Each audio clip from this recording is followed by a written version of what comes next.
Ça va et quoi? Alaykoum salam, ça va Kalima? Ça va et toi? Alhamdulillah, tout va bien. Et toi, comment tu vas? Ça va, je suis contente de te revoir. On se voit beaucoup ces dernières semaines, tu trouves pas? Ah, tant mieux, alhamdulillah. Ça, C'est ça que tout se passe bien et qu'on s'apprécie, machallah, donc tant va. mieux, hein.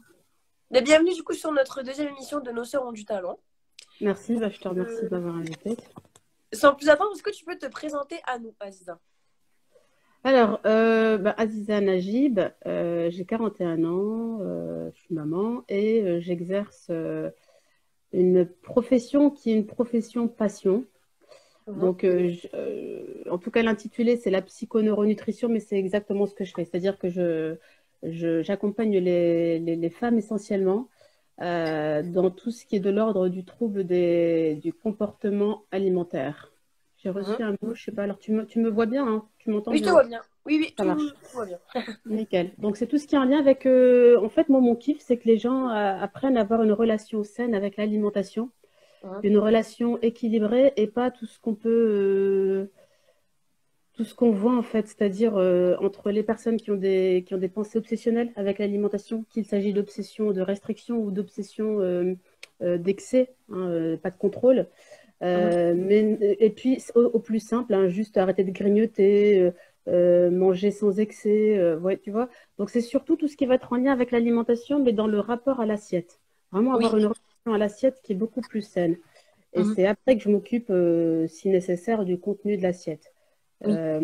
Et donc pour ça, j'ai cumulé différentes casquettes et Mhm. qui me passionnent tout autant, mais qui sont nécessaires, hein. Donc j'ai la casquette de naturopathe, celle-ci, elle était... et pourtant, c'est même pas celle qui, dans mon champ d'action au niveau du travail, elle représente peut-être 20% de mon travail. Donc c'est même pas la partie la plus importante. La plus importante de mes activités, c'est surtout la gestion des émotions. Donc quand j'accompagne, c'est là Mhm. où je mets le plus l'accent, c'est la gestion des émotions.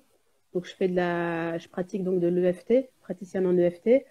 Tout ce qui est de l'ordre de l'inconscient aussi. Donc du coup, je Ouais. forme à l'auto-hypnose et je me forme également à l'hypnose. Et Mhm. puis, il y a toute la partie du coaching, hein, le mindset, comme j'appelle le mindset, parce que j'accompagne aussi dans la minceur, donc le mindset de la minceur. Mais ce sera tout le mindset, et c'est le mindset, c'est un mindset universel, hein. C'est celui de passer à l'action, de passer au-delà de ses peurs, de pouvoir observer et voir, avoir le recul, tu vois, avoir de la hauteur par rapport à soi, par rapport Mhm. au problème, en prendre conscience. Donc, je travaille beaucoup aussi sur la prise des consciences. Et puis, une fois que toutes les étapes et tous les échelons sont passés, ben, il y a toujours le problème pour certaines, c'est de passer à l'action. Et en fait, au fur et à mesure des difficultés, on travaille soit la partie des émotions, soit la partie du coaching et donc plus du mindset. Et Mhm. puis, et à la fin, on bosse un peu sur enfin, on bosse un peu, à la fin, je donne vraiment les règles au niveau de l'alimentation. Mais là, ça reste de l'individualisation. Donc, l'alimentation, elle n'est pas, c'est pas un truc que je dis, c'est comme ça reste de l'individualisation. Ce qui marche Mhm. pour une personne ne marche pas forcément même au sein d'une famille. Tu as toujours quelqu'un qui gère mieux un produit et pas l'autre. Tu as toujours un qui, dès qu'il mange ça, et ça va Ouais, c'est pas. raison, ouais. Donc, tu vois, on doit être dans une forme d'individualisation au niveau de l'alimentation. Ouais, on a bien compris que toi, c'est vraiment plus du côté du psychologique, tout ce qui est psychologique, plutôt que le contenu, manger ceci, manger cela, c'est vraiment Le ça. contenu, je ne peux pas faire l'impasse dessus parce que Oui. il manquerait quelque chose. Parce que si la personne développe des carences, parce que son alimentation, elle n'est pas équilibrée, des carences vont venir fatiguer le corps, peuvent aussi épuiser la partie du mindset, du mental et de l'émotionnel. Et donc, l'un va venir impacter l'autre. Donc, quelqu'un qui a besoin d'atteindre un objectif, que ce soit professionnel ou n'importe quel objectif, si à côté, il est tout le temps fatigué, tout le temps épuisé, carencé au bout de sa vie, Mm. le corps, s'il ne suit pas le délire qu'il y a dans la tête, il y a un décalage. Ouais. Donc, la partie naturopathie, elle est nécessaire et importante, mais en tout cas, elle n'est pas constitutive de l'ensemble dans mon travail. La Ouais. plus grosse partie, honnêtement, c'est c'est tout ce qui se passe dans la tête de la personne. C'est Parce que ça. les blocages, les croyances, les débordements émotionnels, les impulsions, les compulsions, les pulsions, les traumatismes, le passé, le futur, tu as des personnes qui sont jamais là. Ils sont toujours 20 ans devant. Et du coup, quand ils mangent, ils ne sont pas avec l'assiette. Enfin voilà, ce qu'il y a dans la tête, c'est ce qui occupe beaucoup mon temps de travail, Mhm. essentiellement. Ok. Et est-ce que tu peux nous dire plus... Et tu travailles qu'avec des femmes? Parce que moi, j'ai déjà posé la question, mais je crois que c'est Non, ça. non, je fais également de l'accompagnement masculin et souvent, tu vas voir que l'approche masculine, elle est différente. C'est souvent une approche au niveau, alors quand ils viennent, c'est d'un point de vue alimentaire, c'est soit parce qu'ils veulent upgrader leur tempérament, leur performance physique Ouais. ou des soucis d'un point de vue naturopathique. Souvent, c'est d'un point de vue naturopathique. Euh, Après, c'est peut-être une problématique liée au genre masculin, mais c'est pas l'approche Pas de problème. émotionnelle, c'est pas trop leur truc. L'auto-hypnose, peut-être, ça peut les titiller. L'EFT, c'est pas du tout leur délire. En tout cas, j'ai pas encore eu l'occasion de pratiquer de l'EFT sur un mec. Mhm. L'auto-hypnose, je sais que j'avais déjà fait des ateliers mixtes d'auto-hypnose parce qu'il y avait de l'intérêt. De la naturopathie, ouais, je fais des séances de naturo mixtes à grande échelle, en fait, les plus âgés, les petits, les hommes et Mhm. les femmes. Donc, la naturo, ça intéresse toujours tout le monde. Oui. Mais la partie émotionnelle, c'est surtout les nanas qui sont en demande de toute façon. Ok. Est-ce que tu peux nous dire un peu la genèse de comment tu es venue à cette activité? Est-ce que c'était déjà en toi depuis toujours ou alors tu y es venue, tu as eu un cheminement? Comment tu es arrivée en fait à cette activité? Euh, la naturo, alors j'ai 41 ans, et donc la naturo, c'était un kiff quand j'en avais 19, 20 ans. Ouais. Donc, il y a déjà 20 ans en arrière, je kiffais, j'étais passionnée par tout ce qui était déjà de base botanique, tout ce qui était lié aux plantes, le soin par les plantes, etc. Et tout ce qui est de l'ordre du naturel. Ça, c'était déjà à la fin d'adolescence, début de jeune vie adulte. Toutes mes lectures Mhm. tournaient autour de l'alimentation, malgré tout. En gros, dans mes valeurs fortes, il y a la santé. Donc ça a toujours été chez moi quelque chose d'important. Et il y a 20 ans, ça ne s'est pas fait parce que ben, tu es encore jeune. Le domaine de la naturopathie, c'était pas quelque chose qui était comme aujourd'hui. Tu vois, c'était pas du tout, déjà pas connu, encore moins dans le monde maghrébo-musulman. Ouais, c'est vrai. Et à 20 ans, je ne pensais pas avoir la crédibilité. Tu vois, dans ma tête, c'est un truc, il faut être sage, il faut être mûr, il faut être tout dans ce Ouais. délire-là. Donc, pour résumer, je pense que j'avais pas confiance en moi et en la possibilité que ça puisse marcher.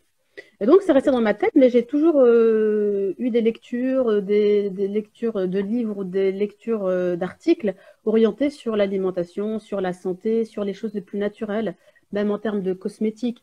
J'ai très vite basculé dans des cosmétiques naturels, toujours fait attention à beaucoup de choses en fait.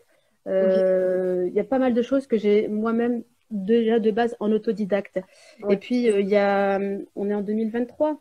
Oui, c'est Donc déjà. en 2015, j'ai lancé le pas, j'ai franchi le pas de me former. Alors ça a commencé avec une première formation en naturo basique que j'ai trouvée sur Internet.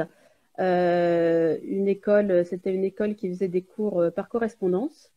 Et c'était pour me dire, honnêtement, ça m'a coûté 2 000 € la première fois. Et je me suis dit, c'est Ouais. pas grave parce que, ouais, ouais. Mais je me suis dit, je vais investir et puis je verrai. Si j'aime bien, je continue. Si j'aime pas, eh ben, pour moi, c'était que 2 000 €. Et au moins, je sais sur quoi je... Parce que dans mon tempérament, Mhm. ça, il faut le savoir, et c'est important de connaître aussi qui on est pour avancer dans ces projets. J'ai un tempérament un peu de fonceuse. Là où je vais mettre ma tête, j'y vais à fond. Ouais, Et ouais. donc, je me suis dit, je savais que si j'aime cette naturo, j'irai à fond. Ouais, voilà. Je m'amuserai pas à faire On fait pas les choses à moitié ou quoi. moitié en fait. Donc finalement, c'était pas mal. Voilà. Donc, du coup, j'y suis allée, j'ai kiffé. Et de là, j'ai fait une deuxième école. Là, c'était par des modules à la carte. Donc, tout ce qui me manquait ou tout ce que je voulais approfondir et tout. Et Ouais. puis après, j'ai franchi vraiment le cap de la grande école. Et là, j'ai eu pour à peu près 10 000 € d'investissement pour cette école-là. Donc, rien qu'en naturo, je devais en avoir au moins pour peut-être facile 12, 13, plus de 13 000 €. Mais j'ai une Et question. ouais, C'est-à-dire quand tu veux être naturopathe, la formation, elle suffit pas. Il faut faire encore une école. moi, c'est parce que toujours un besoin. Quand j'ai un doute, il faut combler le doute. Quand j'ai des interrogations, et j'aime bien confronter Parce que la nutrition, c'est pas une science exacte. Ce que Ouais. je te dis aujourd'hui, il se peut que demain, je vienne te dire le contraire parce qu'il y a des études qui viennent, etc. C'est pour ça qu'il faut toujours être très vigilant dans ce qu'on dit d'un point de vue de la nutrition Et c'est pour ça que j'aime bien dire aux gens, vous êtes votre propre naturopathe, c'est vous votre propre thérapeute. Il n'y a que toi Ouais. qui sais réellement. Si moi je te dis, écoute, retire la tomate de ton alimentation parce qu'elle a une forte acidité et que franchement, vu ta problématique de l'inflammation, admettons que tu as un problème, peu importe ce que tu as, et que j'estime que, mais que toi tu me dis, bah écoute, moi quand je le mange, ça ne me fait rien, etc., je vais quand même dire à la personne, parce qu'il se peut que ça ne lui fait rien du tout, Ouais. mais il se peut aussi que les gens aient l'habitude de l'inconfort. C'est quoi avoir l'habitude de l'inconfort? C'est qu'elles peuvent avoir des petits remontées, mais bon, en fait, nous, un peu dans notre mentalité, tant qu'on nous a pas amputé d'un bras, alhamdoulilah, tu Ouais. vois. C'est Tant que vrai. t'as pas perdu un, c'est pas un petit reflux qui dit, et ça, je le vois toujours en naturopathie. Bon, alors, c'est quoi le souci? Non, alhamdoulilah, écoute, à part ça, et quand À tu part fais ça, l'anamnèse, ouais, quand tu fais l'anamnèse, mais c'est trop tu bien. vois tout le délire. Ah ouais, non, mais alhamdoulilah, alhamdoulilah, À part ça. alhamdoulilah. Mais c'est là que tu fais tous les liens. Et on a beaucoup le alhamdoulilah, tu vois, non, alhamdoulilah, ça va, ça va. Mais parce que nous, Ouais. on attend d'être À plié en l'agonie. quatre. Voilà, limite, c'est les urgences, quoi. Sinon, ça va, hein. Tu vois, ça va. Et c'est Mhm. ça qu'il faut aussi, parce que ton corps, il t'envoie des petits signaux au début. Et donc, des fois, je Ouais. leur demande juste d'observer quand tu l'enlèves et quand tu le consommes, la différence. Est-ce qu'il y a une différence ou pas? Est-ce qu'il y a un mieux-être ou pas? Et c'est là où la personne commence à prendre conscience. Ouais, d'accord. Idem sur les laitages, idem sur les céréales et tout. Il faut toujours essayer de tester, être curieux et être à l'écoute. C'est là que tu vois, ben, tiens, c'est vrai que quand je ne prends plus ça ou quand je le diminue, je suis moins ballonné. Le ballonnement reste c'est un indicateur. Nous, on a l'habitude Alors, on est les reines du ballonnement, on est les reines de la constipation, Ouais, on c'est est les vrai. reines de l'inconfort digestif, mais tout ça, on dit toujours non, alhamdulillah, ça va, ça va. C'est des indicateurs qu'il y a déjà quelque chose qui cloche. On n'est pas les gouttes. Mais Ouais, c'est vrai. voilà, mais on attend d'avoir un ulcère, une gastrite, de fortes douleurs, des trucs aigus pour se dire tiens, ou d'enchaîner des années Ah, de douleurs chroniques avant de se dire que ouais, peut-être qu'il faudrait que j'aille consulter ou que j'aille voir ce qui se passe. mhm. Donc ça, c'est aussi une éducation en fait à prendre conscience de ce qui se passe en toi. Ouais. Donc ça, c'était la première partie, la naturo. Et Donc ça, voilà, excuse-moi juste, ça, c'était dans ce que tu viens de dire, tu l'as appris dans l'école ou dans la formation? c'est en formation. Mais Après, tu as je fait l'ai fait, l'école. j'ai fait en ligne et j'ai fait en école en présentiel. La Et dernière école que après, j'ai fait, c'était en ouais. présentiel. Donc j'ai fait 3 écoles de naturo. Ah oui, Mais d'accord. vraiment, je les ai fait pour comparer les philosophies, parce qu'on reste dans des philosophies. Il n'y a pas de, comme je te l'ai dit, il n'y a pas de, c'est pas une science exacte, la nutrition. Personne ne sait exactement comment toi, dans ton système digestif, exactement ça se passe. D'accord. Mais tu es à même de le savoir si tu sais t'écouter. Tu sais ton temps de digestion, tu sais comment ça se passe. Quand tu as des petits rots ou des reflux ou des trucs comme ça, plus on va être à l'écoute de soi, plus on va être à même de mieux orienter une séance en naturo et de pouvoir aller au plus juste d'une problématique. Mhm. Donc ça, c'était la partie naturo qui m'a pris 2015 et j'ai tout fini en naturo. Enfin, j'ai tout fini, on apprend toujours de toute façon. Mais en Oui, tout cas, j'ai bouclé tout ça en 2020. Donc j'en ai eu pour 5 ans. 5 ans quand même, ouais. Ensuite, et entre-temps, je me suis malgré tout formée parce que je savais qu'il y avait toute la partie émotionnelle, surtout l'inconscient. Moi, ma deuxième passion après la naturo, c'était l'inconscient. J'étais fascinée de ce qui se passe Ouais. dans notre tête, des automatismes, des mécanismes et tout ça. Et donc, le premier contact que j'ai eu avec l'inconscient, c'était la cohérence cardiaque. Donc, je me suis formée à ça, aussi basique que ça puisse être et qu'on entend partout cohérence cardiaque. Je me suis formée à la cohérence cardiaque pour comprendre la théorie. Parce que la pratique, elle est d'une simplicité.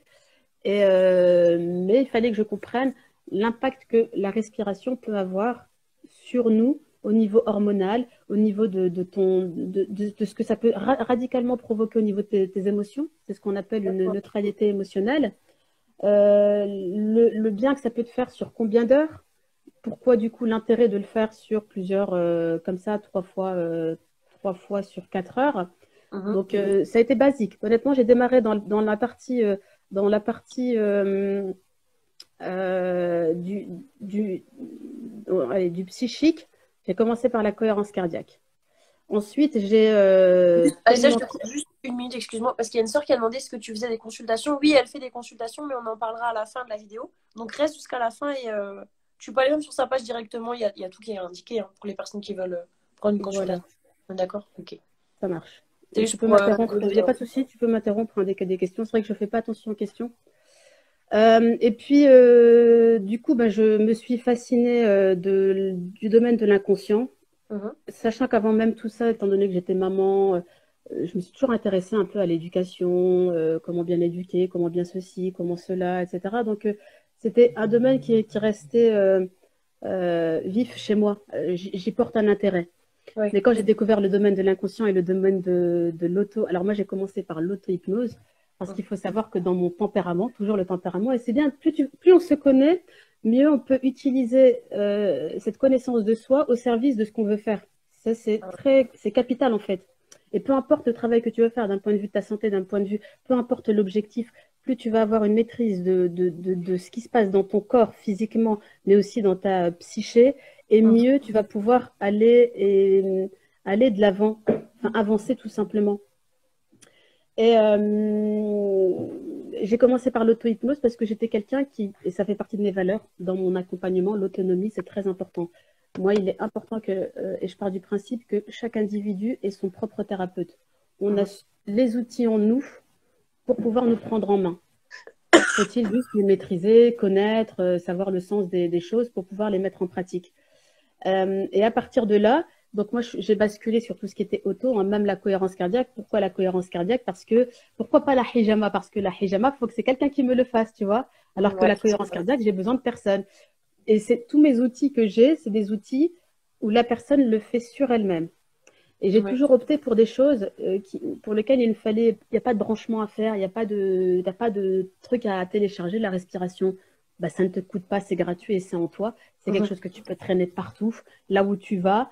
L'auto-hypnose, c'est ton inconscient. Ouais, Donc, c'est c'est vrai. toi et ce qui se passe dans ta tête. Tu n'as besoin de ni télécharger ni rien. Tu peux le faire même au Zimbabwe ou tu peux le faire dans, je sais pas moi, à l'Himalaya. Tu fais ce que tu veux. Oui, Tu peux te mettre en état d'auto-hypnose. T'as pas ouais. besoin d'électricité, t'as pas peur d'avoir un défaut de Wi-Fi ou quoi que ce soit. Et puis il y a l'EFT. L'EFT aussi, c'est des points d'acupression que tu vas appuyer. Tu as juste besoin d'appuyer sur des points énergétiques. Et donc, c'est là mes trois outils en tout cas. Mes trois outils, ce sont ceux-là, c'est-à-dire la respiration Mhm. via la cohérence cardiaque, le travail avec l'auto-hypnose via l'inconscient, le travail avec l'inconscient, l'auto-hypnose, et puis l'EFT, l'EFT qui est purement le travail avec les émotions. C'est une Mhm. technique qu'on appelle une technique de libération émotionnelle. Mais tout ça, je t'apprends à le faire et après tu le fais et tu te fais tes kiffs tout seul. Donc ça c'est ce que ce sont les outils avec lesquels je me suis formée durant tout mon processus aussi de naturopathie. Mais c'est des écoles différentes. C'est Ouais. pas dans le cadre de la naturopathie. Et c'est comme ça en fait que j'ai combiné parce que j'avais besoin de. J'ai très vite compris en fait qu'on peut pas. Tu vas voir souvent que chacun va prêcher sa paroisse. L'hypnothérapeute, il va te dire oui, si tu veux régler tes problèmes de troubles avec l'inconscient. Mais en même temps, oui, c'est important avec l'inconscient.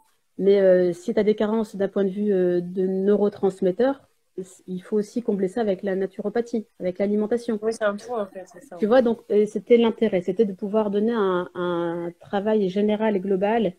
Et toujours, même là, dans l'alimentation, je te dis pas qu'il faut prendre 100 grammes de brocoli, je te dis comment t'alimenter et pourquoi telles erreurs d'un point de vue alimentaire peuvent induire telle problématique au niveau de ta santé. Mais après, Mhm. tu agences ça comme tu veux. Il n'y a pas Oui, tu donnes des de. grandes pistes en fait. Comment? Tu donnes des grandes pistes qui après sont adaptables en fait, c'est ça? Voilà, toujours dans l'idée, dans l'optique de l'autonomie. C'est-à-dire que parce qu'on a des fonctionnements différents, et puis l'environnement n'est pas le même. Ce que je vais te dire à toi aujourd'hui peut te convenir parce que ton environnement euh, le permet, mais je ne peux pas dire la même chose avec une autre personne où son environnement n'est pas du tout adapté à ce qu'elle peut entendre, recevoir et mettre en pratique. Mhm. Donc on est obligé de prendre en compte tous ces paramètres. Ok.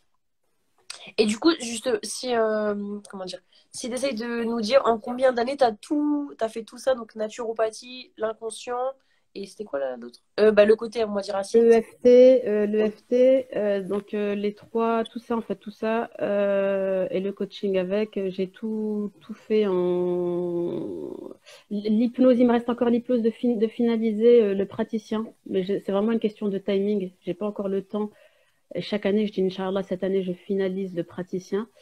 Ouais, Mais en dehors du praticien en hypnose, j'ai tout bouclé en 2021. ok. J'ai validé le technicien en 2021. 2018, c'était l'auto-hypnose.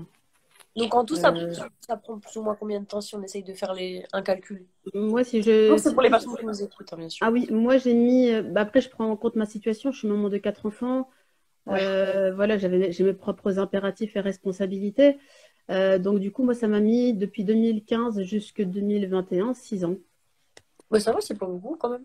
6 ans, et voilà. Et puis, il me reste là de finaliser le praticien normalement moitié 2023, début 2024. Mais ça me permet aussi, il faut toujours donner un temps pour pratiquer. Je suis mon propre cobaye. C'est-à-dire que tout ce que j'apprends aux personnes, c'est des choses que j'ai moi-même mis en pratique, testé, vérifié, approuvé. Ça, c'est toujours important chez moi de pouvoir valider. Parce que je sais que quand je suis convaincue, je peux convaincre, Mhm. je peux Ouais, c'est ça. expliquer. Mais tant que je ne suis pas convaincue, tant que j'ai un doute, ça ne passe pas. Tu vas voir que je sais pas, même moi, j'y mettrai aucune énergie. C'est-à-dire que même moi, je ne serais pas dans l'entrain, je ne serais pas dans cet émerveillement. Et donc, c'est important. De Et toute donc, façon, les personnes le ressentent même quand t'es prof ou n'importe quoi, si t'es pas toi-même cohérent avec ton voilà, discours, ça passe pas en fait. exactement. Et donc, pour ça, ben, ça demande de la pratique, d'essayer. Voilà, donc j'ai testé tout ce que je devais tester. Je continue à utiliser mes outils. C'est-à-dire qu'aujourd'hui, même si j'ai réglé mes problématiques sur lesquelles je devais travailler ou je voulais travailler, tu es toujours amené dans ta vie à devoir faire face à d'autres situations, à d'autres événements, etc. Donc, c'est des outils que tu vas utiliser au début peut-être parce que de par le domaine de l'alimentation, mais que tu vas pouvoir réutiliser parce que du Mhm. coup, tu peux, comment on appelle ça, le multiplier dans tous les autres domaines de ta vie. Donc, c'est Ouais. l'avantage. Et comme C'est jamais pour rien en fait. C'est jamais pour un seul but précis. Tu peux toujours utiliser toute ta vie Ouais, ça. voilà. Ben, la conscience, c'est toute ta vie et l'alimentation, c'est ce que tu vas traîner aussi jusqu'à la fin de ta vie. Ouais. Et puis les Ouais. émotions aussi. Donc les émotions aussi. Donc moi, j'aime bien l'idée de l'autonomie et de ne pas dépendre. Alors, c'est bien de se faire accompagner, je ne dis pas. C'est bien de faire des thérapies quand c'est nécessaire. Mais même dans le cadre d'une thérapie, c'est bien de pouvoir aussi aider le thérapeute de par un travail que tu fais toi-même. Tu vois, Ouais. tu n'es pas en train de tout laisser entre les mains du thérapeute. Parce que des fois, le thérapeute, il remue certaines choses. Ça peut créer un peu d'inconfort intérieur. Et le fait de toi venir aider chez toi en attendant le prochain rendez-vous, de continuer à travailler sur toi, d'améliorer, etc. Ça permet aussi déjà d'écourter peut-être le nombre de séances et Ouais. de rapidement de basculer sur un mieux-être tu vois, ça peut améliorer aussi les choses. Donc, je trouve que c'est intéressant. Et ça permet aussi, quand tu redescends, parce qu'on a toujours des périodes comme ça un peu cycliques, voilà, quand tu redescends, d'avoir une alerte assez rapide du problème et de pouvoir tout de suite le prendre en main. Et pas Mhm. attendre d'être au fond du fond, que tu captes que là, ça y est, j'ai touché le fond, et que bah, il faut que j'aille voir encore, parce que le thérapeute, il va falloir reprendre du bas où toi, tu t'es laissé aller. Ouais, Donc, c'est c'est ça. avantageux pour tout le monde. Tu vois, c'est écologique pour tout le monde, finalement. Donc, je trouve que c'est intéressant. Et j'aime bien, moi, le côté très auto. Parce qu'en fait, c'est. À un moment donné, même si tu fais 150 000 thérapies, à un moment donné où tu vas finir par être seul. Donc, c'est vrai que c'est bien de commencer par l'auto, quelque chose. Moi, dans mon tempérament, vraiment, c'était important de pouvoir Ouais, ça se ressent. faire par moi-même. J'avais Mhm. besoin de faire par moi-même. Et c'est parce que certainement un manque de confiance aussi. J'avais pas la confiance suffisante en l'autre. Donc moi, c'est-à-dire moi-même, me faire masser, aller avoir un kiné, je faisais pas confiance. Je me dis, il va me déboîter un truc, il va juste me dire, oh, pardon, excusez-moi. Tu vois, c'est-à-dire que j'avais un niveau je ne laisse pas mon corps comme ça à n'importe qui. Il y a vraiment une relation de confiance. Et bah, du coup, la seule personne en qui je pouvais déjà au minimum me faire confiance, c'était avec moi-même. Donc, j'ai commencé vraiment sur de l'auto et même avec l'auto-hypnose. L'inconscient, c'est toujours très délicat dans la communauté musulmane. Beaucoup ont peur de l'hypnose, de l'inconscient. C'est quoi? Parce qu'il y a Du l'hypnose de shirk. spectacle. Voilà, et puis il y a l'hypnose de spectacle. Et puis après, on fait des parallèles avec plein de choses. Et je Mhm. leur dis souvent, l'inconscient, c'est ton autre toi. C'est toi et ton autre toi. C'est tes habitudes, c'est ce que tu dis comme ça, sans réfléchir. Sans C'est y tout ce qui est, penser, tout ouais. ce qui est voilà, de l'ordre de ta spontanéité et tout. Donc, c'est juste ton autre toi. Mhm. Et si tu as peur de lui, c'est que tu pars déjà sur un problème de confiance. Parce que finalement, la question de avoir confiance en soi, c'est juste avoir confiance en son inconscient. Mhm. C'est le jour où tu lui fais confiance, tout ce qui est de l'ordre de l'intuition, de la petite voix, le feeling, le truc. Non, je le sens pas. Tu arrives à l'écouter, tu arrives à le capter, tu arrives à travailler en binôme avec. C'est Là où vrai. tu as des personnes qui vont pas du tout faire attention. Ça t'arrive tout le temps. Je devais te raconter ma dernière anecdote où je l'ai pas senti le truc et je l'ai quand même fait. Et ça s'est vérifié 2 mois après. Je me dis, bon, là en plus, je le sais. Mais c'est parce que je l'ai pas écouté. J'ai senti que fallait pas aller dans ce terrain-là. C'est tout parce que tu veux mettre tout un côté rationnel, tout un autre délire et que tu veux te Le convaincre que c'est contrôlant. bien. Ouais, voilà, tu veux te convaincre que c'est la bonne décision, que c'est comme ci et que c'est mieux et tout. Et après, tu te dis, mais subhanallah, je le sentais pas. Et ça te permet aussi plus tard encore de faire encore plus attention au côté intuitif, mais à Mhm. ta créativité. Et puis aussi, tu peux venir corriger ben, tes vrais travers, donc tes peurs, ton impulsivité. Tu peux venir Exactement. corriger le côté tu vois, le côté dark de chez toi qu'on n'aime Mhm. pas.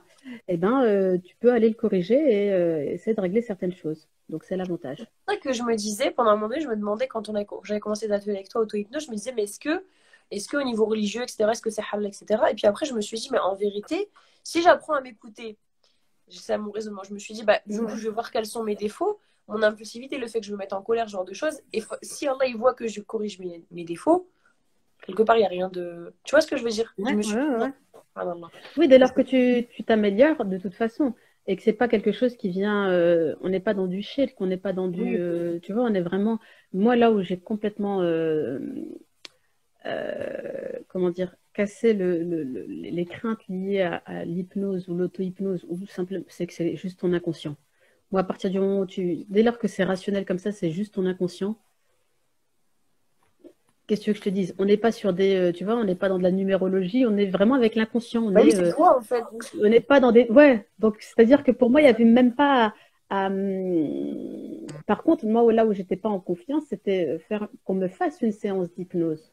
Moi, il a Ah, fallu que, entre la première fois où j'ai fait une séance, où on m'a fait une séance d'hypnose et l'auto-hypnose, donc moi, j'ai été formée à l'auto-hypnose en 2018, début 2018, fin 2017, début 2018. Et il m'a fallu 2 ans, 3 ans après. ouais. 3 ans après, avant de. Mais c'était parce que je connaissais la personne. Voilà, c'était mon formateur, j'avais suffisamment confiance et tout. Ça serait comme ça à l'arrache, je l'aurais pas fait. Oui, parce que Et c'est maintenant, précieux, quand même, ce que tu mets entre ses mains.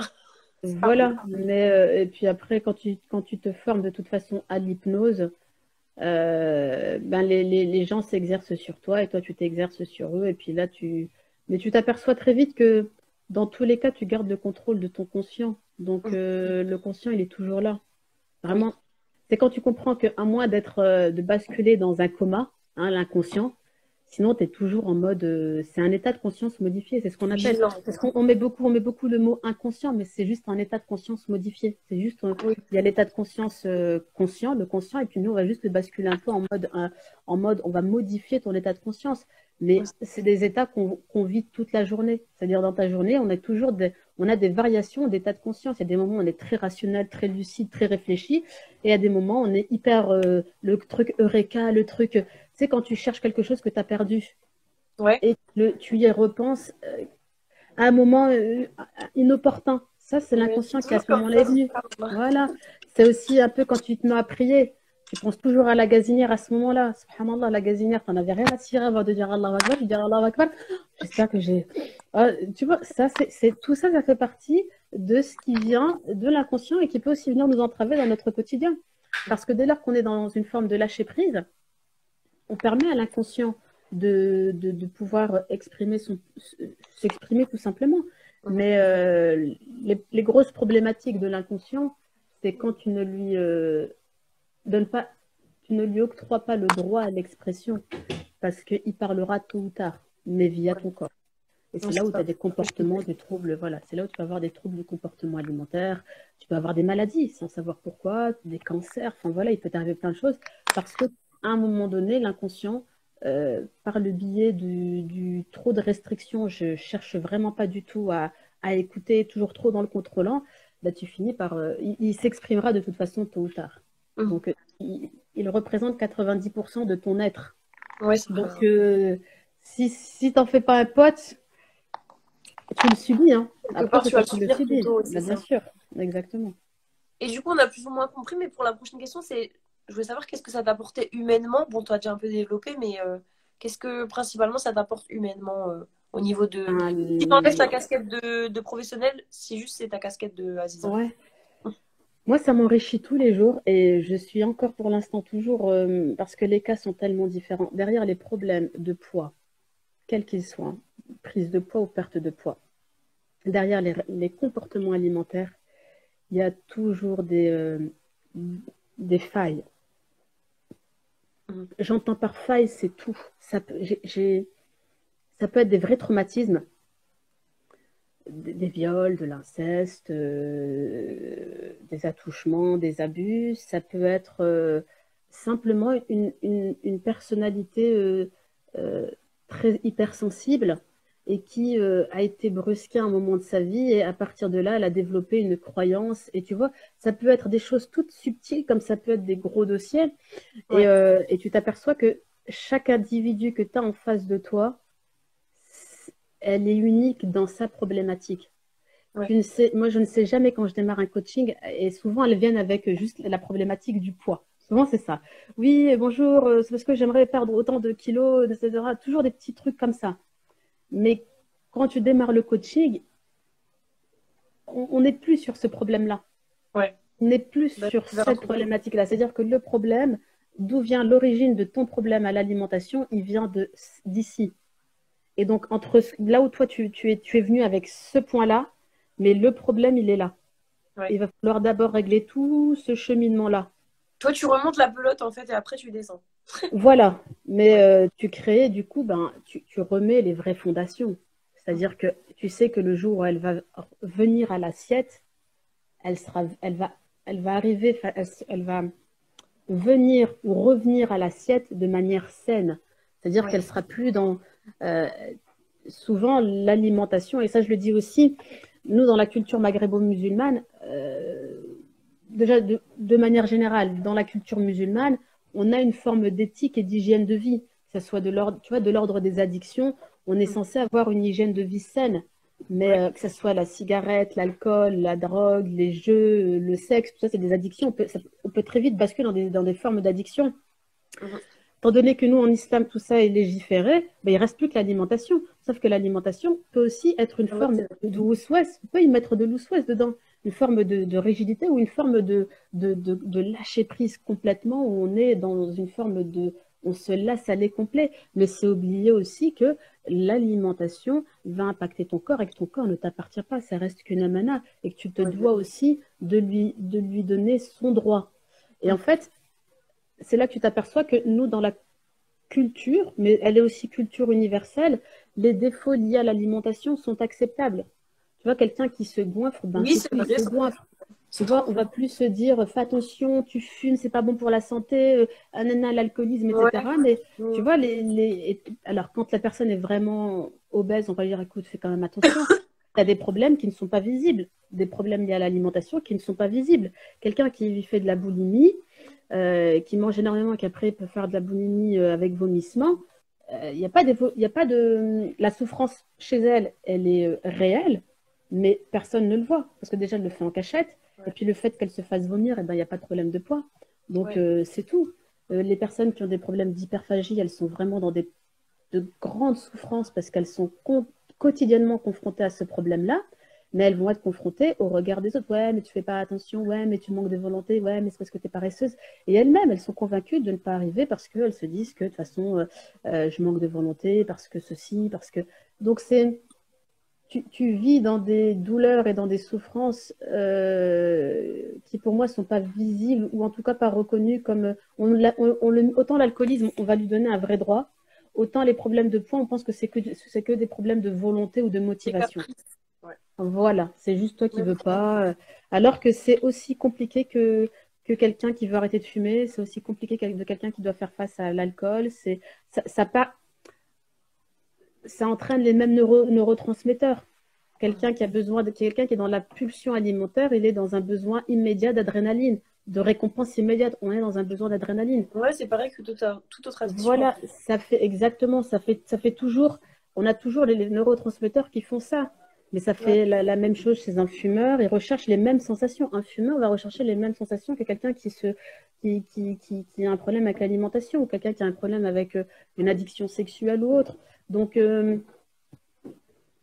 moi, c'est dans tout ça où je me passionne, où je découvre. Et c'est tout. Après, Mais ça t'apporte, humainement, ça t'apporte de découvrir d'autres profils.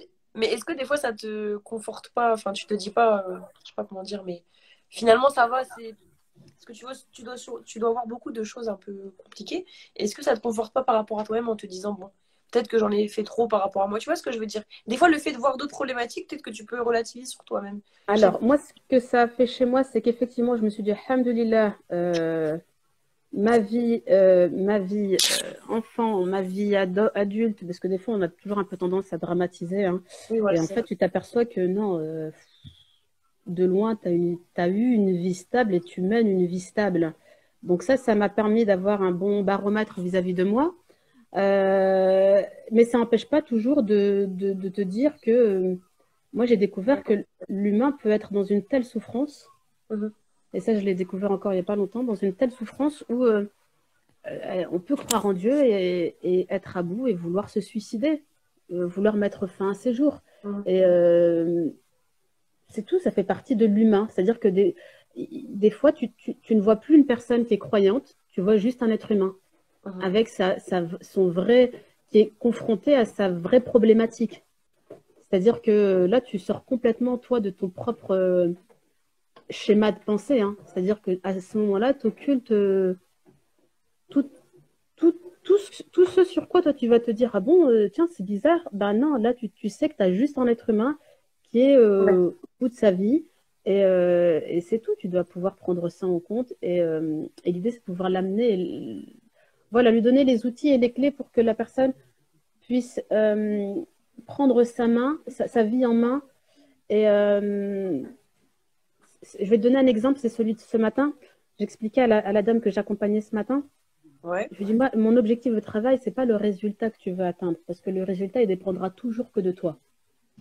Par contre, moi, ce que je veux, c'est apprendre à nager. Parce qu'à chaque fois que tu vas tomber, parce qu'aujourd'hui, à chaque fois qu'elle tombe dans l'eau, elle crie à l'aide, mais on lui donne toujours une bouée de secours. Ouais. Et la bouée, elle t'aide en rien, parce qu'à chaque fois que tu vas tomber dans l'eau, tu demanderas toujours à l'aide, on te donnera toujours une bouée. Mhm. Et à la fin, les gens qui te donnent une bouée, c'est énergivore pour eux. Ouais. Donc à un moment donné, ils vont en avoir marre. Et puis une autre personne elle te connaît pas, elle va te donner une bouée. Puis à force de te donner une bouée, elle en aura marre aussi. Parce que souvent, on va Ouais. faire appel à la même personne qui a tendance à prêter l'oreille. Jusqu'au jour où la personne, elle te dit, écoute, j'en ai marre, ça fait 10 fois en une semaine. Non, donc moi, je préfère t'apprendre à nager. Une fois que tu sais nager, je ne m'inquiète plus sur le chemin que tu vas prendre. Parce Ouais, qu'à je chaque fois que comprends. tu vas tomber, tu vas savoir nager et ça va te permettre aussi de gagner toi en confiance. Tu vas t'apercevoir que ben voilà, tu as plus de capacité et puis là où tu tombais 25 fois dans le mois, tu tomberas plus que 5 fois dans le mois. Mhm. Donc le plus important, c'est vraiment que la personne puisse développer sa capacité à se responsabiliser, à se Mhm. prendre en main, à se scanner et à se dire, tiens, là, là depuis quelques jours, ça va pas. Ça commence à revenir. Ça, et voilà, et que ça fasse tilt tout de suite. C'est toujours Ça, l'autonomie, en fait, dont tu parles à chaque fois. ouais, moi, ça, c'est important. Après, je peux comprendre hein, qu'il y ait. On a tous, de toute façon, cette capacité à l'autonomie, hein, ça, c'est indéniable. Mais chez certaines personnes, on peut aller, ça peut prendre plus de temps, effectivement. Mhm. Et est-ce que tu penses que tu penses faire ça toute ta vie? Ou tu penses qu'un jour tu passeras un cap et ça Non, sera moi, bon? je pense que le plus. Alors, Attends, juste quand je te dis faire ça, c'est ouais, ton activité professionnelle parce que tout ce qui est ouais, ouais. auto-école, je doute que tu vas le faire pour toujours, c'est Oui, en oui. Non, non, c'est le travail en lui-même. travail. Ouais. Alors, étant donné que je suis quelqu'un de... Là aussi, comme je te disais, c'est bien de savoir qui on est parce que ça nous permet de nous corriger. Je suis quelqu'un, quand je fais quelque chose, j'y vais toujours à fond. Donc là aussi, quand je suis dans mes accompagnements, j'y vais à fond. Mhm. Mais à fond. Sauf qu'effectivement, tu t'aperçois que si tu veux tenir dans la durée, et pas craquer, tu es obligé de revoir un peu à la baisse certaines choses pour que tu ne bascules pas dans une forme d'épuisement, que ce soit physique ou émotionnel, hein. Et ça, c'est important. Ça, je l'ai appris au fur et à mesure de mes accompagnements, en fait, tout simplement. Et parce Tu qu'il y parles a de quoi? cette Du côté des clients qui sont énergivores, justement? Ouais, les accompagnements, même le fait d'enchaîner les accompagnements comme ça à répétition, ça peut t'amener à un moment donné à avoir une fatigue que toi tu vois pas parce que tu es dans l'engouement de la passion, tu es dans l'engouement de ce que tu fais, etc. Donc tu ne le vois pas tout de suite. C'est quand tu commences à, je sais pas moi, il suffit que tu attrapes une fois la grippe, tu t'aperçois qu'il te faut un mois pour récupérer et que après avoir récupéré un peu, tu es toujours au bout de ta vie et que tu n'as plus le même élan et le même entrain.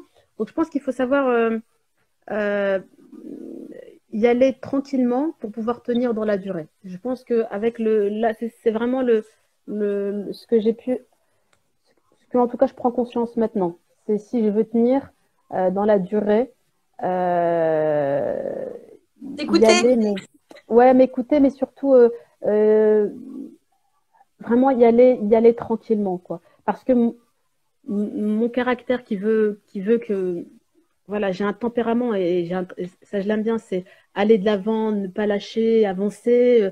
Voilà, aller justement là où tu as peur. Moi, là où j'ai peur, c'est là où je vais aller. Tu vois, moi, dès que j'ai une peur, j'y vais parce que j'ai besoin de casser ce cycle, de ne pas le laisser me nourrir de l'intérieur, de pas Ouais, tu vois, qu'il ne me paralyse pas. Donc, quand tu es dans ce tempérament-là, etc., tu as envie d'amener tout le monde dedans. Donc, moi, quand j'ai mon groupe à moi de nanas, et j'aime bien allez-y, on y va, et t'as envie de porter tout le monde et tout. Mais non, tu t'aperçois que tu ne peux aider que celui qui veut s'aider d'abord, avant tout. Et que tu feras que ta part de travail. Et c'est là où moi, je le répète souvent à mes clientes, ouais. le résultat, il vous revient à vous. C'est pas, ça ne me concerne pas. Là où vous Oui. voulez, c'est vous, c'est votre tempérament, c'est votre vie. Vous voulez vous en sortir, vous avez ce qu'il faut. Vous, vous mettez en action, je vous aide. Mais même Allah, il nous le dit. Allah Ouais. subhanahu wa ta'ala, il nous dit, fais, fais un pas vers moi, j'en ferai 10 vers toi. Non, c'est vrai. Mais fais, déjà, mets-toi en mouvement. C'est ça, en fait. Et de l'humain, on veut que, hop, le thérapeute, j'ai vu mon thérapeute, oui, il n'y a pas de recette, il n'y a rien de miracle. Tu fais, tu vas tomber, il faut pas avoir peur de tomber, il faut pas avoir peur de douter, il faut pas avoir peur de remettre sa vie en question, c'est pas grave. Mais il Mm. faut toujours avoir cette idée qu'il y a un réel derrière et qu'il faut avancer. Le but, c'est d'avancer et qu'Inch'Allah, demain sera toujours meilleur que la vie passée. Et c'est des philosophies de vie, tout Mm. simplement. Donc, tu dois faire ça tout le temps, mais en prenant, enfin, comment dire, en n'étant pas toujours dans Ouais, le faut rush, en pouvoir fait. ménager. Moi, En maintenant, ménager. honnêtement, voilà, cette année, j'ai beaucoup aménagé mon timing de sorte à ce que j'ai volontairement, parce que j'avais d'autres impératifs familiaux, où j'ai volontairement cette année diminué mon temps de travail de moitié. Déjà parce que j'ai rajouté des choses, hein, dont les ateliers auto-hypnose, le fait de pouvoir un peu plus occuper Insta, parce que l'année dernière, j'étais, voilà. C'est vrai, t'es beaucoup Mais plus active, j'ai remarqué. Franchement. voilà, oui, c'était volontaire. Honnêtement, j'avais dit que cette année, cette rentrée-là, j'allais être plus disponible sur Insta. Et puis être aussi, voilà, j'ai d'autres projets, dont les ateliers auto-hypnose que j'ai mis en place cette année et que je ne pouvais pas faire l'année dernière. Je ne pouvais pas gérer ça l'année dernière. Et c'était quelque chose que j'avais besoin tu vois, pour combler aussi mon autre partie, j'avais besoin de mettre en place ces ateliers. Tu vois, j'ai d'autres choses en tête à mettre en place et tout ça prend du temps aussi. Donc, sinon, ben, tu dors plus la nuit. Voilà. Et puis, j'ai aussi ma life à côté Ouais, qu'il faut c'est une pouvoir chose qui est vivre. compliquée. Exactement. C'est compliqué, parce que moi, je suis dans la même situation et j'arrive pas encore à me ménager, mais c'est vrai que je trouve ça. En fait, on est entre deux feux, entre t'as la passion de faire tous tes projets et t'es à fond dedans, mais après, je me dis, mais je dois dormir, j'ai un mari, je dois manger, Voilà. que je vais Ouais. sur avant moi. Avoir une activité physique, moi, rien Ouais, que voilà. me prend du temps. Et des fois, je me dis, attends, il faut choisir entre. Bah oui, mais tu ne peux pas non plus sacrifier ton propre hygiène de vie, enfin, ta propre hygiène de vie, parce que professionnellement, tu sais plus où mettre les gens. Donc, non, je C'est préfère ça. ralentir. Mais voilà, toujours redonner le haq à chaque chose. C'est important. Et même ça se travaille encore, hein. Des fois, je me sens dépassée. Je me dis, ouais, j'ai trop de choses à faire et tout. Mais je prends plus de recul par rapport à l'année dernière. En tout cas, je prends plus de recul par rapport à l'année dernière vis-à-vis de tout ça. Et est-ce que tu peux nous dire maintenant, du coup, les côtés moins attrayante de ton activité? Ce que tu aimes le moins, du coup? Ce que tu aimes vraiment le moins au niveau de tout ça? C'est ben, tout ce que tu découvres dans le... on est musulman, mais on a des côtés très très sombres Bien sûr. et, et on vit des choses très dark aussi.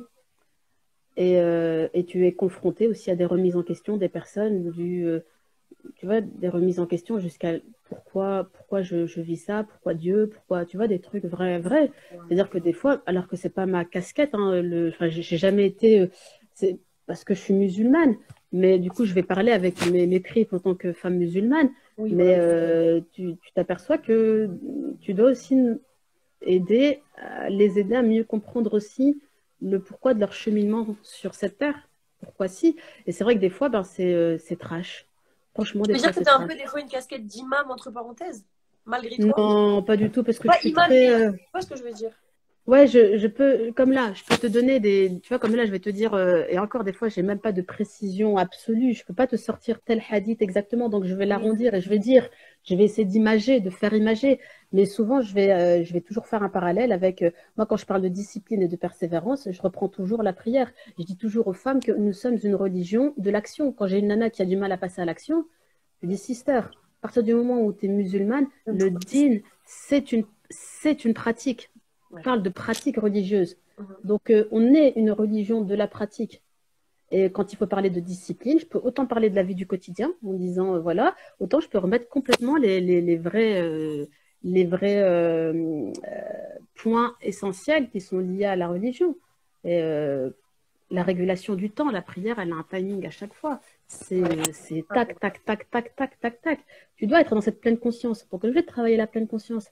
Tu as des gens, elles sont toujours stressées parce que le corps, il est là maintenant, mais elles ont 15 heures de planifier devant elles dans D'avance. leur tête. Elles sont déjà 15 heures en avance sur le timing. Ben, c'est sûr que là, maintenant, t'es dans le feu, tu sais pas, t'es dépassé. Alors qu'il faut juste te dire, attends, stop, ce qui va se passer dans 15 heures, c'est dans 15 heures. Occupe-toi déjà de ce qui se passe maintenant. Ouais. Et c'est tout des choses qui font que tu es obligé, même au niveau de l'alimentation, de pouvoir te poser là pour pouvoir être en conscience avec ce que tu manges. Donc, c'est tous ces petits rappels, je ne prétends pas du tout, hein, alors, oulala, je prétends pas du tout être porter une quelconque casquette religieuse, mais voilà, il y a des rappels que je vais faire euh, juste parce que ça fait partie de la logique dans la logique dans laquelle on est en Mhm. tant que musulmane et que ça fait toujours bien de le rappeler, hein, tout simplement. Et du coup, c'est intéressant parce que je fais le parallèle avec mon activité. Du coup, moi, je suis professeure et j'ai beaucoup de... Ouais, là, ils savent que je suis musulmane parce que je dois enlever mon voile devant l'école et moi, je le cache pas, je n'ai rien à faire. Et Oui. j'ai beaucoup de musulmanes et de musulmans. Et du coup, c'est vrai que des fois, quand je veux leur expliquer des doctrines philosophiques, bah, je passe par le prisme religieux. Et du coup, je sais que ils vont plus me suivre. Donc, je me dis, est-ce que toi aussi, le fait que que tu portes le hijab comme certaines de tes clientes, est-ce qu'il n'y a pas déjà une affinité entre vous, en fait? En tout cas, celles qui viennent me voir, elles me connaissent. C'est-à-dire, elles savent que je suis une Ah, femme voilée. Elles ont même accès avec mes vidéos et mes lives et tout. Je suis assez, je peux avoir un côté très freestyle. Dans ma façon de parler, je peux avoir un langage assez populaire. Mais tout ça, c'est voulu pour que la personne qui vient me voir, elle sait à qui elle a affaire. oui. C'est-à-dire, je reste le plus naturel et voilà, il y a des moments où je vais être hyper empathique dans mes accompagnements. Il y a des moments quand il faut bousculer un peu et brusquer la personne. Je vais. Mais ça, le but des vidéos, c'est aussi pour ça. C'est que si tu fais appel à moi, tu sais à quoi tu vas t'attendre. Ouais, Il y je a suis toujours un d'accord. appel. Voilà, il y a toujours un appel au préalable. Parce que j'ai besoin de savoir qui j'ai en face de moi, quel est le problème, et qu'elle s'assure sur quoi elle va s'engager avec moi au niveau du travail, etc. Et après, une fois que c'est OK pour moi, une fois qu'elle a accepté, c'est elle me prend dans mon ensemble, tout comme moi, je la prends dans son ensemble. Oui. C'est-à-dire qu'après, voilà, je travaille avec le caractère, avec la personnalité, avec les problèmes, et voilà. Mais il y a de tout. Alhamdoulilah, il y a de tout, c'est très varié. Euh, les âges en moyenne, parce que j'y ai pensé là dernièrement, Oui. les personnes que j'accompagne le plus, c'est souvent les nanas d'une trentaine d'années, à partir d'une trentaine d'années jusqu'à une cinquantaine d'années. Ok. Et donc la moyenne d'âge, elle est autour de 40 ans, je trouve. c'est vraiment une moyenne d'âge. Voilà, c'est vraiment une moyenne, hein. Mais on est sur du 30. J'intéresse pas du tout les adolescents. Mais c'est normal parce que eux veulent Ah oui, toujours du résultat hyper ah rapide, oui, c'est hyper sûr. ceci, 15 kilos en 2 mois, etc. Donc, Ah oui, c'est ça, hein, c'est tu te clair. doutes bien. Mais c'est un domaine que j'aimerais par la suite Développer. parce que c'est souvent là, de là que démarrent les problèmes de poids, hein. Souvent, c'est Ah dès l'adolescence et plus tu prends le problème tardivement, donc 20 ans ou 30 ans après, et plus c'est encore beaucoup plus compliqué. oui, parce que ça s'ancre en fait dans ta personnalité, c'est ça le problème. Exactement, ouais. Et puis après, ben, il y a la vie, il y a les problèmes qui arrivent, il y a l'enfantement, il y a tout qui vient, qui s'enchaîne et t'as pas le temps de lever la tête que tu as déjà pris 30 kilos en plus. Ouais, ouais, voilà. Et Donc moi, j'avais ça, une c'est des question par problèmes. rapport à une question de la sœur, une sœur qui a posé dans les commentaires. Elle a dit comment tu fais quand tu as des cas compliqués, vraiment des cas de souffrance d'une personne, pour ne pas prendre, enfin, pour avoir cette limite de pas prendre sur toi, en fait, tu vois. Des fois, c'est difficile de ne pas s'identifier, en fait. Malgré Oui, toi, tu es humaine, donc. moi je le dis, hein, moi je le dis franchement, je fais du coaching humain. Alors je suis pas du tout dans ce que, et pourtant on me l'a bien rabâché durant mes formations. Mais après, je suis un peu une tête brûlée dans le sens où j'ai toujours dit même en formation, voilà, je reste scolaire pendant la formation, mais après, je fais ce qui, moi, me semble correct et bon. Donc, je fais du coaching humain, mais ça me demande de prendre. C'est pour ça que je fais aussi beaucoup de sport à côté, parce que j'ai besoin de libérer. Et après, je fais de l'EFT quand vraiment je sens que je me sens impactée, je fais de l'EFT facilement. Donc, ça, c'est mon outil à moi pour éliminer et libérer, pour que les EFT, tu problèmes peux des gens. rappeler juste le. C'est des points d'acupression, en fait. C'est des points d'acupression. Tu vas appuyer sur des points d'acupression comme tu pourras appuyer, comme un peu de l'acupuncture. Sauf que Ouais. là, au lieu de mettre des aiguilles, tu vas le faire avec tes propres doigts. Et c'est des points précis. C'est vraiment des points précis et qui vont venir D'accord. libérer tout blocage émotionnel que tu peux, qui est ancré en toi, hein. Et souvent, ça remonte. Donc là, je te montre assez rapidement. Mais bon, après, il faudrait que j'enlève mon écharpe. Mais je suis voilà, je suis assez frileuse. Alors, à peu près, c'est des points, il n'y en a pas des masses, mais ça te permet, avec le fait de verbaliser, donc là, il y a toute une technique, sachant que chacun de mes outils, je les ai spiritualisés, entre guillemets. Tu vois, si on revient un peu dans le din, je me les ai appropriés, les outils que j'ai reçus, et euh, j'ai inclus en fait le Dieu. J'ai inclus Allah, j'ai inclus le dhikr, j'ai mis des étapes en fait. Il y a une forme de progression pour que la personne elle-même, quand elle fait son propre, j'allais dire son autothérapie, mais le fait qu'elle travaille sur elle-même, elle puisse naturellement, comme quand elle en a l'habitude en prière ou autre, de pouvoir demander la protection, le secours à Dieu, la guérison. Tu vois, comme on demande quand on fait du dhikr ou quoi, quand on a besoin, etc. Là, le fait Ouais. de venir s'apaiser émotionnellement, on peut ensuite rechercher de l'apaisement, faire du dhikr, faire ce que tu veux en fait. Donc ça c'est intégré. J'apprends en tout cas aux personnes à pouvoir s'approprier l'outil en fonction de leur propre tempérament. Et parce que des fois, tu vas faire un truc, mais si t'es pas raligné ou t'es pas raccord parce que tu sais pas quoi, ben ça collera pas. Tu le pratiqueras Ouais. pas de toute façon. Et Mhm. donc là, au moins, l'intérêt, c'est de pouvoir vraiment que tu puisses te l'approprier. Comme l'alimentation, en fait, l'alimentation, ben, on a une alimentation religieuse. On peut manger comme tout le monde, mais il y a certains points, tu vois, le porc, Ouais. l'alcool, etc. Tu vois, c'est ça que je veux te dire. C'est-à-dire que dans l'alimentation, tu peux manger, tu vas n'importe où dans le monde, tu peux manger de tout. Ouais. Mais en tant que musulmane, tu as un cadre à respecter. Et ben, dans tout, en fait, quand tu touches à tes émotions, si dans ton habitude et que voilà, tu es musulmane, tu peux inclure dans ta partie émotionnelle, dans ta partie inconsciente, eh ben, Dieu, voilà, le dhikr, tout ça, ça fait partie de ce que moi, je donne comme information à la personne. Je dis, tu sais que l'outil, tu peux le voir au-delà uniquement du travail émotionnel, Ouais. au-delà uniquement de la partie de l'inconscient.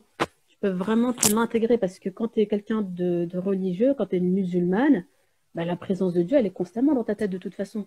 Que ça soit quand D'accord, tu je vois ce que fais, tu veux dire. Donc tu ça, vois, ça quand reste tu fais, amélioré entre parenthèses. non, voilà, Ouais. ça fait partie de nous en fait. Quand tu D'accord. fais des fois des choses, tu te dis, ben, c'est fisabilillah dans ta tête. Tu vois, quand tu donnes quelque chose à quelqu'un, tu as la nia de faire les choses. Donc en fait, c'est ton intention.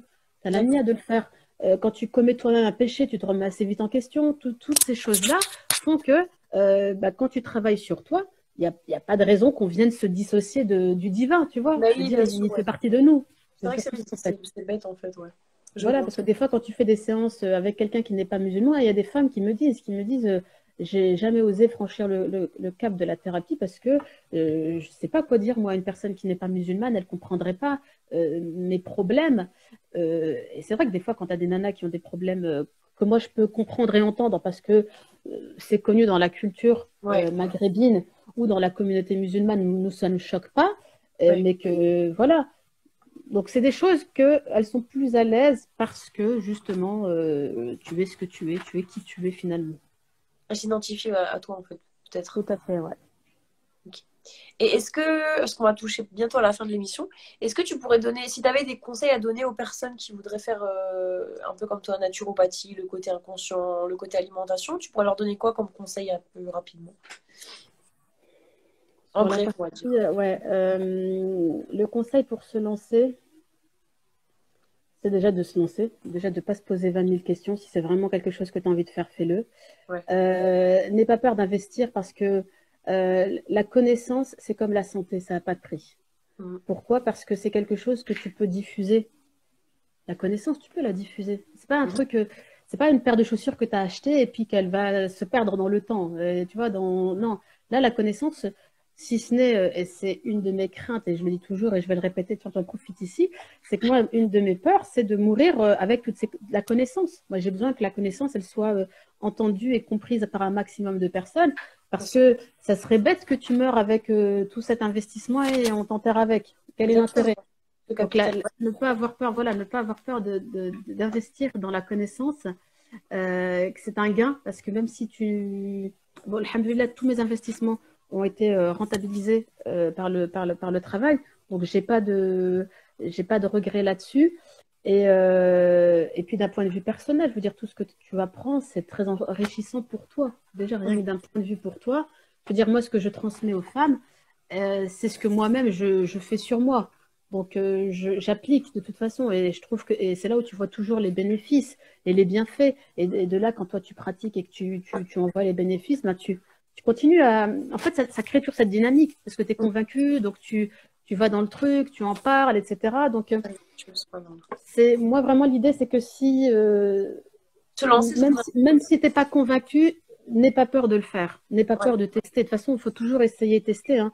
Moi, j'ai financé je ne sais pas combien dans le web marketing et je n'aime pas créer un site. Ne me parle, j'ai fait 3 fois, j'ai cherché à créer un site et j'ai fait les formations où tu fais tout par toi-même et Dieu sait que je suis dans l'auto. Donc, c'était faire toi-même ton propre site. Ça me parle pas et j'ai mis l'argent dedans, j'ai fait, etc. Et c'est tout. Donc, c'est pas ma cam. Je le reconnais, je l'admets. Maintenant, c'est admis parce que j'ai testé. Pour Mais moi, au je moins, peux tu as dire que testé, voilà, c'est ça que tu veux dire. voilà, Ouais. c'est pas voilà. Donc c'est pas de même ça, c'est pas de l'argent perdu parce que comment tu peux savoir ce que tu aimes ou ce que tu n'aimes pas si tu testes pas. Donc voilà, j'ai pas de regrets sur tout ce que j'ai fait en fait. J'en ai pas. Non, non, j'ai pas de soucis là-dessus. Donc faites. Si vous avez envie de faire quelque chose, faites-le. Si vous voyez que vous avez des peurs, travaillez sur vos peurs parce que c'est vraiment ce qui handicape le plus l'être humain. C'est Ouais. que il se fait des films sur des choses qui ne se réalisent même pas. C'est-à-dire 90% de tes peurs, elles vont jamais se réaliser. Et tu les nourris tous les jours et elles viennent te paralyser. C'est dramatique. Et ça devient tes propres obstacles alors que à la base, ça n'existe pas. Exactement. C'est agréable, c'est pas Donc, grave. non, non, il faut Donc, se toujours. lancer serait ton principal conseil. Oui, parce que c'est par l'action c'est l'action qui casse la peur. Ok. Donc il faut faire, il faut tenter, c'est tout. Après, tu fais confiance à Dieu, tu remets tout dans le tawakkul ala Allah, tu fais Ouais, tes prières de consultation. S'il y a un bien derrière, ben Allah facilite-moi derrière, facilite-le-moi. Et s'il ouais, m'a fait al khair, ben c'est tout. Fais en sorte que de mettre fin, ou fais en sorte que ça prenne fin, ou voilà. ouais. Mais ne pas vraiment, vraiment, c'est ça, les gens, mais c'est dans tout, hein, tu vas voir que les gens, quand ils veulent faire quelque chose, ils veulent absolument réussir. Ouais. Non, et là, c'est là aussi où je vais redire un truc, c'est que la réussite, elle dépend de Dieu. Ta responsabilité, c'est les sabab. Tu es responsable de faire les causes. Toi, ta responsabilité, c'est de faire les causes. Ouais. Après, les causes que tu as fait, si tu n'as pas le résultat, tu peux toujours orienter, mais tu orienteras toujours les causes. Tu feras toujours des sabab Ouais, pour ouais. atteindre un objectif. Mais le résultat dépendra toujours de Dieu. Sinon, quel est le but de la croyance Non, non, c'est Dieu qui met le résultat. Nous, on est responsable de faire les causes et de nous améliorer. Voilà, ça, j'ai essayé ça, j'ai fait les sababs, j'ai essayé, ça marche pas, je vais tenter ça, Ouais, c'est etc. Je vais, voilà, je demande conseil, j'ai fait ci, tout ça, ça fait partie de ce que nous, on est de notre responsabilité. Mhm. Mais le résultat revient à Dieu. Et Si ça quelque part, marche, ça a c'est raison. al-khair. Bah, bien sûr, parce que au moins tu t'occupes que du travail à faire. Et il est déjà à lui tout seul une source euh, je vais pas dire que c'est compliqué, parce que moi je trouve le kiff, je trouve que même le travail en soi, il est plus plaisant que, tu vois, le fait de découvrir. Moi, quand j'achète un livre et que je dois découvrir une thématique, mais Mhm. j'ai envie je veux apprendre, être surprise par la lecture du livre. Ouais, Me ouais, dire, je ah vois ouais, ça. ça j'avais pas vu, ah ça c'est bien, ah ça c'est, ah, Tu vois, donc ça fait partie du processus. Oui. Le résultat, ce serait quoi? De dire, ah, salam alaikum, les filles, voilà, j'ai trouvé ça, nani. Mais le processus de la découverte, d'apprendre et tout, c'est déjà un kiff en soi. C'est tout le Donc, sel, en fait, du truc. ouais, voilà. Moi, je trouve que il faut bosser, on n'a pas le choix. Et comme je dis, de toute façon, je reviens à la religion, hein. Par exemple, Mhm. dans tout ce qui est de l'ordre de la pratique, la prière, c'est celle que Dieu nous demande de faire Ouais. jusqu'à la fin de notre vie. Mhm. C'est-à-dire que même si il ne te reste plus que les yeux Subhanallah. pour cligner, eh ben tu clignes, mais Je tu prie comme pries. ça, ouais. C'est trop beau, j'avoue. Voilà, tu vois, c'est-à-dire que pour te dire que l'importance de faire et de L'action, mettre en ouais. pratique, exactement. Et ça, Mhm. c'est jusqu'à notre mort. Alors pourquoi tu veux qu'on pratique pendant un temps et l'oisiveté ne fait pas partie de notre éthique? Donc, il faut se reposer, ça fait partie du droit de l'humain, mais il faut pouvoir aussi être, et c'est ce qui maintient l'individu en vie, d'avoir toujours des projets, des objectifs, être animé, passionné, c'est ça qui nourrit l'individu. Ouais.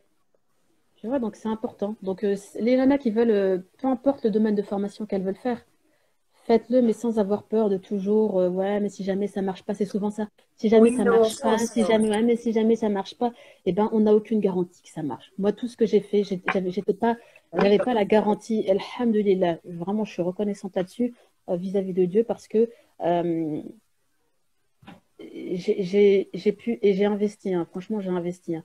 Mais j'ai pas de regrets parce que j'ai pu récupérer l'argent investi et voilà, et j'avance. Franchement, j'avance. Après, je me fais pas trop de films moi dans la vie, hein. Je suis pas Tu vois, par exemple, un truc que je me suis complètement enlevé de la Ouais. tête, c'est que je n'ai pas de compétition avec qui que ce soit. Je n'entre en compétition avec personne. Je ne regarde même pas, je ne m'intéresse même pas moi, je fais mon taf quand je vais sur un stage, c'est que j'ai un truc à dire.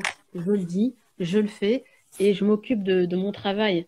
Ça ne nourrit chez moi aucune frustration. Parce D'accord. que j'ai accompagné une nana il n'y a pas longtemps qui était beaucoup en comparaison avec. Donc, elle voulait travailler justement dans le marketing, donc dans Oui. les réseaux pour vendre des produits. Mais à chaque fois qu'elle se comparait à d'autres nanas qui avaient une forte audience, etc., etc., et je dis, mais qu'est-ce que ça éveille chez toi, à part de la frustration, à part ceci, à part cela, voilà. Et alhamdoulilah, j'ai pas une visibilité, j'ai pas tu sais, les trucs, toutes ces histoires de followers et tout, mais moi je peux dire que ça ne m'empêche pas de travailler pleinement. C'est pas une question de. Je pense que tu attires vers toi en fonction des besoins, de ce que les gens ont besoin. Si quelqu'un a besoin Subhanallah. de, de ce que tu fais, et je réfléchis beaucoup en mode risque. C'est-à-dire que si c'est venu là, c'est ton risque. Tu ne prendras le risque de personne et personne ne prendra ton risque. Le tien, ouais. Donc, à partir du moment où Voilà, donc ça, c'est un truc où je me suis beaucoup enlevée parce que c'est le nouveau modèle économique aujourd'hui, le modèle des médias, le modèle des réseaux sociaux. Et en même temps, il faut pouvoir prendre les choses dans leur mesure, ne pas en faire des caisses, ne pas être dans une comparaison. Et toujours, s'il y a une comparaison à faire, c'est avec soi-même de toute façon. Oui. Quels sont mes domaines mes sphères d'amélioration? Voilà, ça, il faut que j'améliore, ça, il faut que voilà, etc. Mais après, et là aussi, on revient sur un hadith. Alors, je ne connais même pas s'il est de Bukhari Muslim ou encore plus bas, mais quand le prophète sallam il nous dit de regarder, ne regarde pas toujours celui qui est meilleur que toi, sinon tu vas déprimer. Oui, au niveau du Regarde but, aussi, ouais. tu vois, mais ça fait partie de l'éthique mentale, du mindset en fait. Ça, c'est une forme de mindset en Ouais. tant que musulman. De pas toujours. C'est sûr que moi, si je vais regarder tous ceux qui ont je sais pas quoi, mais non, c'est pas. Ça joue Si sur tu toi. veux travailler de manière saine et sereine et, et sans être toujours dans de la pression, parce que même la pression, les gens le ressentent. On ressent quand tu veux faire que du business, on ressent quand tu veux faire Oh oui. que du chiffre ou quand tu veux faire des likes ou je sais pas, tous les délires. Moi, ça fait pas longtemps que je suis sur Insta et que j'ai mis du temps à me mettre sur Insta parce que je comprenais rien à Insta. J'ai mis Mm. beaucoup de temps, franchement. J'étais même en guerre avec les algorithmes. Des fois, je faisais des lives, je dis, écoute, je m'en fous qu'Insta, il me flingue mon algorithme. Je suis pas une algorithme. J'étais vraiment dans l'idée, je suis encore dans cette idée-là, hein. C'est-à-dire que je suis pas une machine. Je vais pas te faire une story tous les jours, je vais pas te faire un live. Exact.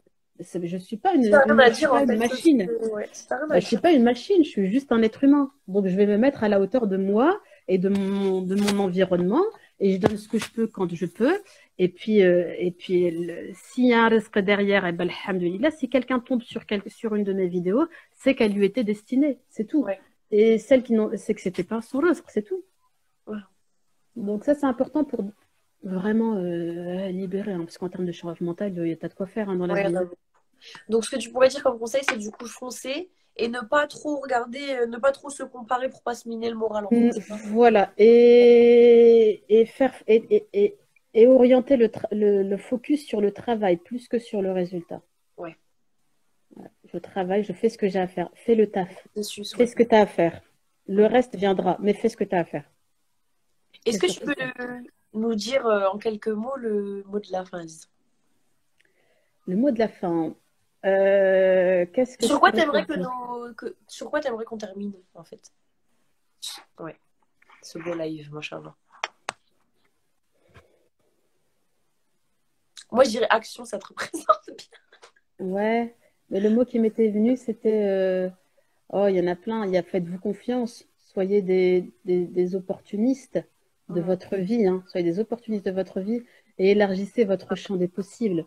Arrêtez de croire que c'est possible pour les autres et pas pour vous. Arrêtez de réfléchir par la peur, parce que la peur, elle crée beaucoup de blocages. Moi, je vois que beaucoup de femmes sont nourries par des peurs et Ouais, elles s'interdisent d'avancer parce que voilà, elles ont toujours les excuses et les excuses sont toujours formulées sous forme de peur. Et la peur est une vraie barrière. Elle est nécessaire parce qu'elle te permet d'avoir un cadre. Et heureusement qu'il y a de la peur. Sinon, je sais pas, moi, tu roules à 200 à t'aurais l'heure, aucune limite, ouais. voilà, dans une route où tu dois être à 70. Mais faut pas non plus vivre que de ça. Faut pas se nourrir que de ça. Et beaucoup se privent de s'épanouir dans leur vie euh, parce qu'elles osent pas juste. Des fois, c'est des choses toutes simples, mais elles n'osent pas. Et des fois, tu peux vraiment te pourrir la vie. D'ailleurs, ben, Ouais, c'est vrai. la phrase que j'ai dit tout à l'heure à mon groupe de femmes que j'accompagne, je leur ai dit, parce que bon, il y a toujours un problème de passage à l'action chez certaines, et je leur ai dit, dès qu'on parle de discipline directement, oh là là là là là là là là, faut pas me frustrer, faut pas me frustrer, mais je leur ai dit, la non-frustration, qu'est-ce qu'elle vous a, en quoi elle vous a été bénéfique, la non-frustration? Grave. En quoi elle vous a été bénéfique? Au En quoi contraire. est-ce qu'elle vous a permis, voilà, est-ce qu'elle vous a soulagé le fait de vous dire, ah, je mange ce que je veux et comme je veux? Est-ce que ça vous a été bénéfique?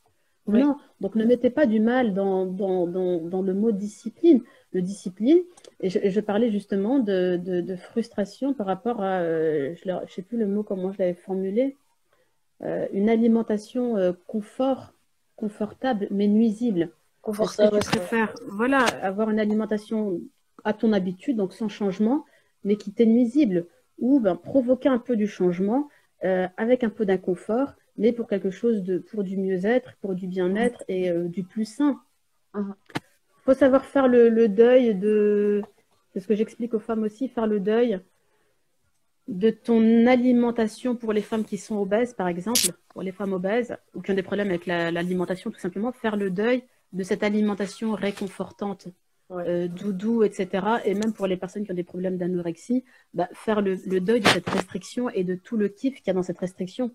Parce que Même c'est pas chose, ouais. forcément ce qui fait du bien au corps et à l'individu, tu vois. Il faut aller le chercher ailleurs, en fait, mais c'est là le problème, des fois. Enfin, c'est là que c'est Voilà, difficile d'aller le chercher ailleurs. Vraiment. exactement. Mais ça fait partie des prises de conscience et du travail qu'il faut faire sur soi de toute façon. Mhm. Et bien, du coup, sur ces beaux mots, on va passer à la prochaine question. Donc, du coup, c'est la spéciale, comme tu le sais. nos sœurs ont du talent. Et donc, du coup, pour vous rappeler un petit peu ce qu'on fait toujours dans cette émission, enfin, ça fait que 2 fois qu'on l'a fait, mais on essaye, le but de l'émission, vous avez bien compris, c'est de donner de la visibilité et de la force à nos sœurs. Parce que surtout en Europe, surtout dans nos contrées, là où on habite, on n'est pas, les femmes musulmanes, elles ne sont pas vraiment mises sous le meilleur des jours, hein, sous le meilleur des angles. Ouais, c'est ça. Donc voilà, ce qui est bien, c'est que, enfin, ce qui serait bien, c'est de donner un peu plus de force et de visibilité. Donc là, j'ai demandé à Aziza quel compte tu as envie de mettre en avant, de quelle sœur, pourquoi, qu'est-ce qui t'inspire en elle, et qu'est-ce que tu t'engages. Donc nous, on va s'engager, toi et moi, à la mettre en story pendant quelques jours. Et qu'est-ce que tu t'engages à lui offrir ou à lui donner, voilà, si tu veux nous dire. Donc moi, il y avait la sœur en question. Alors, je ne sais pas son nom, son compte. Je crois que c'est Maria. Maria. Je ne sais pas si c'est Maria quelque chose ou si Ouais, j'ai pu. Voilà, si tu as le nom, tu pourras le préciser. Donc en tout cas, c'est Maria qui fait, je crois, du consulting sur Insta, il me semble. Hein. Elle est consultante Insta, il me semble. Enfin, moi, c'est surtout, c'est pas tant ce qu'elle fait, c'est qui elle est que j'aime beaucoup chez elle. Je l'avais déjà rencontrée à travers des groupes de networking. Et puis ensuite, on avait été en commun dans un groupe. Et du coup, j'ai beaucoup aimé la personne, son professionnalisme. Mais j'aime beaucoup de choses chez elle. Hein. J'aime son côté. J'aime aussi sa spontanéité. J'aime son sérieux. C'est vraiment quelqu'un en qui moi j'ai confiance. En tout cas, c'est quelqu'un en qui j'ai confiance. Et tu vois, comme je te disais tout à l'heure, je ne suis pas forcément, même dans les réseaux sociaux, je ne suis pas constamment, tu vois, je ne suis pas là-bas H24, je ne suis pas dans des comparaisons, je ne sais pas trop ce qui se passe dans le domaine des gens ou autres. Mais en tout cas, elle fait partie de ces personnes qui, moi, j'aime beaucoup, en qui, en tout cas, je pourrais faire confiance. Voilà. Oui. Si je devais travailler avec quelqu'un, elle fait partie des personnes avec qui je pourrais travailler. Tu vois, dans ce monde de loups, dans ce monde, elle a une éthique, elle a une morale. Ça, c'est important. En fait, moi, j'ai besoin de faire confiance, surtout dans le monde comme ça, dans ce domaine-là. Et ça fait partie d'un trait de caractère chez moi. Ou si j'ai pas une confiance absolue ou totale en la personne, j'ai du mal à avancer. Donc, elle fait partie de ces personnes-là. Où je sais que je peux faire. Voilà, c'est la Maria Ken. C'est quelqu'un en qui je sais que je pourrais faire confiance. C'est quelqu'un de solide. C'est quelqu'un qui est pas dans. Je ressens pas de la trahison ou des choses comme ça la concernant, tu vois. Donc, c'est ce que j'apprécie. C'est des valeurs qui sont importantes chez moi, humaines, mais aussi tu vois, dans le monde du travail où je trouve que c'est encore beaucoup plus important pour moi. Oui, bien sûr. Si tu n'as pas de confiance, tu ne peux pas collaborer avec quelqu'un, en fait. Ça Exactement. en fait. Tout à fait, ouais. Donc ça, c'est important pour moi. Et donc, du coup, qu'est-ce que tu t'engages à lui offrir ou qu'est-ce que vous avez convenu de quelque chose? Je lui en ai parlé, on en rediscutera. Je lui avais dit, hein, soit une séance de coaching, soit une séance de naturo, si c'est un truc santé, ou purement de la gestion des émotions ou autre. Elle avait déjà assisté à mes ateliers auto-hypnose, donc elle a déjà l'auto-hypnose. Ok. Mais pourquoi pas l'EFT? Je lui en ai parlé, elle était OK pour un des trois, donc on verra, Inch'Allah, ensemble ce que je pourrais lui offrir. Mais voilà, la palette, elle est large, et puis en fonction de là où elle veut orienter son problème, on pourra faire quelque chose, Inch'Allah. Ok, bah, très bien. Bah, donc, du coup, on s'engage, moi, je vais m'engager cette semaine à lui faire un peu de publicité au niveau de ma story. Toi aussi, tu peux le faire. Inch'Allah, Et, ouais. c'est ça qui est bien en fait dans cette émission, c'est que à chaque émission, j'essaye de faire découvrir une autre sœur. En plus, elle va venir en février, donc ça tombe bien, machallah. Et à chaque fois, comme ça, le réseau, il s'élargit. Et puis, ça crée un peu de la visibilité pour nous toutes. Voilà. Ça marche. Donc, Aziza, je te remercie pour ta participation. Tu es une personne très, subhanallah, authentique. C'est toujours le mot qui me vient à l'esprit quand je pense à toi. Ah ouais? Ah bah tant mieux, alhamdoulilah. T'as pas ta langue dans ta poche, c'était quelqu'un de très authentique. On sent beaucoup de... Il n'y a pas de filtre. Moi, j'aime bien. J'aimerais bien. Ah bah c'est bien. Ah bah c'est bien, alhamdoulilah. Allah, il te récompense pour tout ce que tu fais. Amin, toi aussi. Et mettre la baraka dans ton entreprise. Amin, toi aussi. Et bah, on se voit vendredi, Inch'Allah. Oui, bah, il n'y a pas de problème. Je suis dispo. De toute façon, je suis là, Inch'Allah, bihawlillah.